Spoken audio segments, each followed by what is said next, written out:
trouve pas que j'ai de beaux pieds. J'aurais voulu être la miette sur la dent, le Kleenex au point de la bouche, la langue sur le point des lèvres, le revers de la main, la gorgée d'eau. Les pauvres gens. Et elle a dit, tu bois trop. Lui, il a rien répondu, tu bois trop. Il s'est resté en suspens dans l'air. Il a baissé le nez vers son Saint-Honoré à la crème pendant au moins 10 secondes. Il l'a fixé à son tour. Œil pour œil, même combat. Il a pris son verre de vin blanc, ça je me souviens que c'était du vin blanc, c'est-à-dire si ça m'a frappé. Et il l'a vidé d'un trait. On dit bien que le chagrin d'amour le plus désespéré ne résiste pas à une rage de dents. Et puis, quand on a mal aux pieds, on ne pense plus à ces petits soucis. À partir de maintenant, je veux des produits frais, des aliments sains.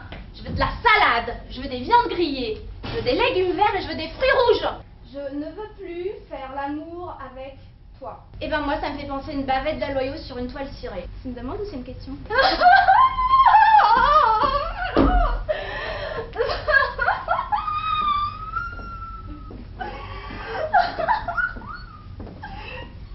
Plus rien à se dire, à se demander s'il n'angoisse pas à l'idée de se retrouver en tête à tête, à se demander pourquoi il ne s'arrange pas pour ne pas se retrouver en tête à tête.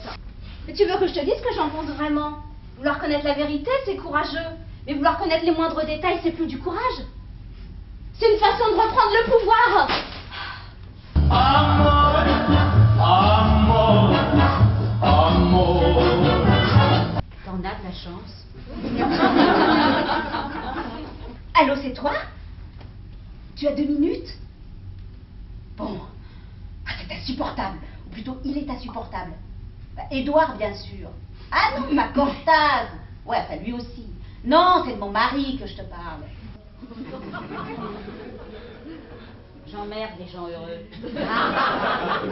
Les amoureux qui se donnent la main, qui se parlent tout bas. Ils croient peut-être dire des choses vachement intéressantes. Ils croient peut-être que je sais pas ce qu'ils se racontent sous leur messe basse, tous ces connards d'amoureux. Je suis passée par ce stade, moi aussi. Faut pas croire. Je t'ai caressé, j'ai fait l'amour avec toi, je t'ai embrassé, je t'ai étreint. J'ai rencontré l'amour. Je suis tombée dessus par hasard. Il était là, tranquille, et il savait pas. Je l'ai regardé et j'ai pensé, c'est son dernier instant d'homme seul ce soir. Et je crois bien qu'on sera deux. Je l'ai regardé et puis j'ai pensé aussi que je pouvais être chiante avec lui avant même de le connaître.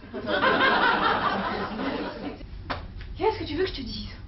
Dans le bouquin, ils disent qu'il faut s'écrire des lettres d'amour quand on est bouleversé, en colère, exprimer ses sentiments négatifs ou résoudre des conflits. Enfin bon, vaut mieux s'écrire des lettres d'amour que de s'engueuler. C'est pas écrit dans le bouquin texto, c'est plutôt moi qui le dis. Bon, conseil. Où c'est écrit dans le bouquin? Ah, voilà. C'est là. D'ailleurs, tu nous impressionnes tous. Alors c'est quoi ce truc? À ton avis, est-ce que nous sommes un couple moderne? S'il vous plaît, messieurs, dames, ne nous laissez plus tourner ensemble. Abattez-nous. Abattez-nous. C'est vraiment tout ce que tu as à dire pour ta défense? Je ne connais pas beaucoup de femmes qui boivent le whisky comme toi. Je suis sûr qu'il y a un lien direct des pieds à la tête, et que ça détend aussi la tête. Peut-être même que le meilleur moyen de se détendre la tête, c'est de commencer par se détendre les pieds. Qui tu étais, comment tu t'appelais, ce que tu faisais dans la vie, si tu étais grande, petite, brune, etc. C'est ça, s'il me plaît. Ça aussi, ça va mieux en 10 ans.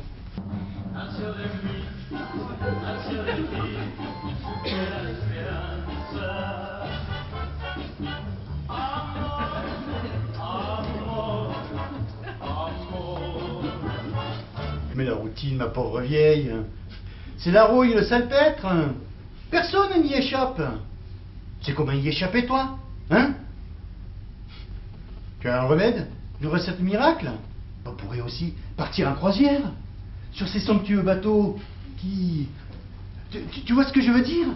Sur ces somptueux bateaux, sur les prospectus, sur lesquels se découvrent des ciels bleus, tels qu'on n'en fera jamais. Sur les prospectus qu'on trouve dans les boîtes aux lettres, le jour où il pleut. Alors, comme entrée du marché, nous vous proposons aujourd'hui une cassolette de ravioles au girolles. C'est pas seulement joli, c'est imagé. Joli, imagé, poétique. Couché. D'abord, c'est décalé. Marina Gobelot m'a dit que j'étais très décalé question vêtements. Elle a dit désossé. C'est quand même pas rien l'image, pas rien de voir tout ça. Je suis dans une impasse. Je sais, j'ai souvent dit ça, mais là c'est vrai. Pour la première fois de ma vie, je ne vois aucune porte de sortie. Non, vraiment aucune. Je suis devant une fourche dont les deux branches sont des voies sans issue. Je le peux physiquement, j'en suis capable. Entre la poire et le fromage. Ça a commencé ce dimanche, où il a plu toute la journée. Ça tombait, ça n'arrêtait pas, comme ma fille. Dans la vie, il y a que deux possibilités. Soit on la rêve, soit on l'accomplit. Si j'avais continué comme ça, il ne me serait plus resté que le rêve. Ou le ressassement. Parce que pour ça, je suis très douée, douée comme pas deux. Mais j'aime pas. Je m'aperçois, au bout de 10 ans, que je ne suis pas faite pour vivre avec le monsieur avec lequel je vis. 10 ans! Mais c'est pas Tu te rends compte? Il s'intéresse pas à mon travail, il s'intéresse pas à mes lectures, il s'intéresse pas à mes idées. Est-ce que tu veux bien fermer la fenêtre?